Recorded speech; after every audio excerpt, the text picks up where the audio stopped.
South ఇండియాలోనే అతి తక్కువ ధరలకి రత్నాలనందించే ఏకైక సంస్థ 6JVR. ఢిల్లీలో పొల్యూషన్ విపరీతంగా పెరిగిపోయింది. ఎంత అంటే ఒక్క రోజు గనక ఢిల్లీలో ఉంటే దాదాపు 10 సిగరెట్లు కాల్చినంత భయంకరమైన పొల్యూషన్ అన్నమాట. అంటే అంత డ్యామేజ్ అవుతుంది. సో ఇంత పొల్యూషన్కి కారణం ఏంటి? అసలు కొన్ని ఏరియాస్లో అయితే ఉండాల్సిన దానికంటే చాలా విపరీతంగా ఉందని చెప్తున్నారు. గాలిలో నాణ్యత పరిమాణాలు అసలు ఏమాత్రం లేవని చెప్తున్నారు. సో ఇలా అయితే ఎలా రాబోయే రోజుల్లో మరింత అధ్వాన్నంగా పరిస్థితి తయారవుతుంది కదా. దీని మీద మనతో మాట్లాడడానికి pollution control board senior scientist అయినటువంటి ప్రసన్న కుమార్ గారు ఉన్నారు. ఒకసారి సార్తో మాట్లాడదాం. సీనియర్ సోషల్ సైంటిస్ట్ ఆయన మాట్లాడదాం. సార్ నమస్తే అండి. నమస్తే అమ్మా. సార్ ఏంటి అసలు ఢిల్లీ పరిస్థితి చాలా అధ్వాన్నంగా అయిపోయింది, ఘోరంగా ఉంది. అసలు గాలిలో నాణ్యత అనేదే లేదు, విపరీతమైనటువంటి పొల్యూషన్ ఉందని చెప్తున్నారు. దీనికి అక్కడ ఉన్నటువంటి వెహికల్సా, లేకపోతే వాతావరణ పరిస్థితులా, లేకపోతే అక్కడ ఉన్నటువంటి ఫ్యాక్టరీసా, అసలు ఏ రకంగా చూడాలి సార్? ఇప్పటికే వెహికల్స్లో చాలా వాళ్ళు రకరకాలైనటువంటి డెసిషన్స్ తీసుకుంటున్నారు. ఆడ్ నెంబర్స్లో కొన్ని వెహికల్స్ రావాలి, odd numbers vehicles alternate days, even numbers alternate days, ఇట్లా రకరకాలుగా చేస్తూనే ఉన్నారు ప్రయోగాలు.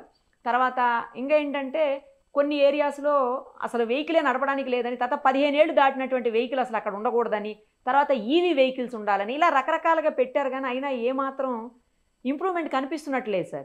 త్వరలో హైదరాబాద్ కూడా అదే రీచ్ అవుతుందని కొంతమంది మాట్లాడుతున్నారు. ముందు ఢిల్లీ గురించి మాట్లాడదాం సార్. ఏంటి పరిస్థితి? ఢిల్లీలో ఆల్రెడీ చుట్టుపక్కల ఉండే ఫ్యాక్టరీస్ అన్నిటినీ క్లోజ్ చేశారు. ఫ్యాక్టరీస్ నుంచి వచ్చే పొల్యూషన్ ఆల్మోస్ట్ నిల్.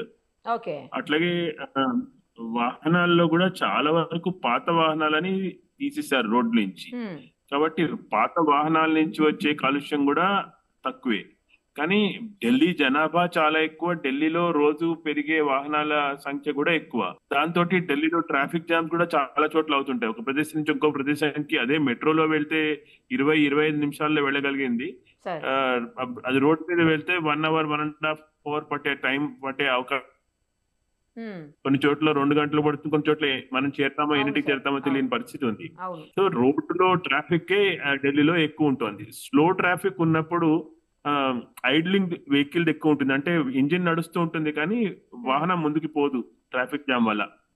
అలా ఐడ్లింగ్ లో మనకి పొగ బయటికి వస్తూనే ఉంటుంది కంటిన్యూస్ గా. ఎంతసేపు ట్రాఫిక్ జామ్ లో ఇరుక్కుంటే వాహనం అంతసేపు పొగ వస్తూనే ఉంటుంది. ఆ పొగతో వచ్చే సమస్య మనం పెద్ద ఎత్తున ఢిల్లీలో చూస్తూ ఉంటాం. దానికి తోడు ఢిల్లీలో ఈ చలికాలంలో ఉండే ఈ గాలిలో స్తబ్దత తోటి పొల్యూటెంట్ గాళ్ళు దూరంకి వెదజల్లబడవు. ఎక్కడ పొల్యూటెడ్ అయితే, ఎక్కడ గాలి విడుదల అవుతాయి అంటే పొల్యూషన్ గాలి పొగగా ఎక్కడైతే విడుదలవుతుందో ఆ పొగ విడుదలైన ప్రదేశం చుట్టుపక్కలే అలుముకుని చుట్టుముట్టుకుని ఉంటుంది, అది బయటికి పోదు పొగ. సో ఇలాంటి సమస్య మనం ఈ పొల్యూటెడ్ ఏరియాస్ లో మనకి కనిపిస్తూ ఉంటుంది. పొల్యూటెడ్ ఇండస్ట్రీ ఉన్న ఏరియాలో కూడా కనిపిస్తుంటుంది. ఇటు వచ్చి ఢిల్లీలో మెయిన్ సెంట్రల్ ఏరియాస్ లో, ఢిల్లీ చుట్టుపక్కల కూడా పొల్యూటెడ్ ఇండస్ట్రీని అక్కడి నుంచి తరిమేశారు. కాబట్టి అక్కడ పొల్యూషన్ ఇండస్ట్రీ నుంచి వచ్చే అవకాశం లేదు.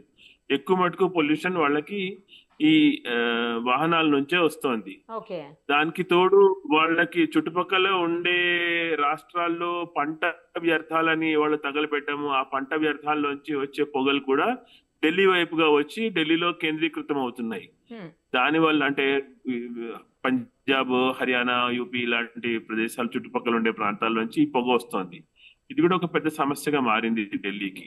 ఓకే, మరి ఎలా సార్? పరిష్కార మార్గం ఏంటి దీనికి? ఇంకా పెరుగుతూ పోతుంది కదా రాను. అక్కడ చిన్నపిల్లల పరిస్థితి ఏంటి? రకరకాలైనటువంటి మరి జబ్బులు వచ్చే అవకాశం ఉంటుంది. ముందు లంగ్స్ కి సంబంధించినటువంటి ఇన్ఫెక్షన్స్ వచ్చే అవకాశం ఉంటుంది కదా ఇలా అయితే. ఊపిరితిత్తుల సంబంధించిన వ్యాధులు వచ్చే అవకాశం చాలా ఎక్కువ ఉంది. ఆల్రెడీ ఊపిరితిత్తుల వ్యాధులతో ఉన్న వాళ్ళకి ఈ ఆయాసం, దగ్గు, జలుబు ఉన్న వాళ్ళకి ఇది ఆ రోగాలని తీవ్రతరం చేస్తుంది ఈ సమస్య.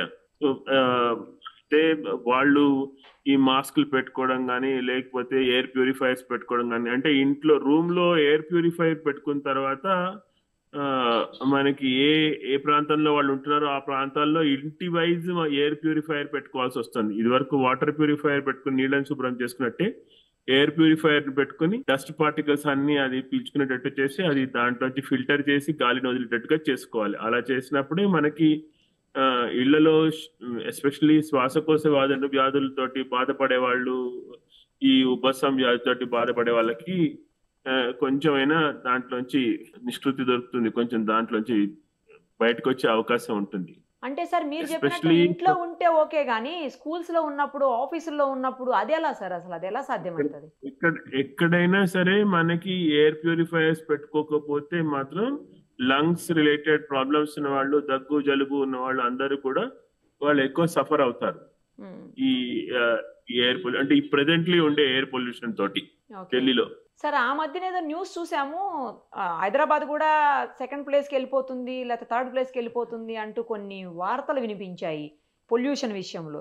నిజంగా అలాంటిది ఏమన్నా ఉందా? హైదరాబాద్ కూడా అంత డేంజర్ జోన్ లోకి పోతుందా?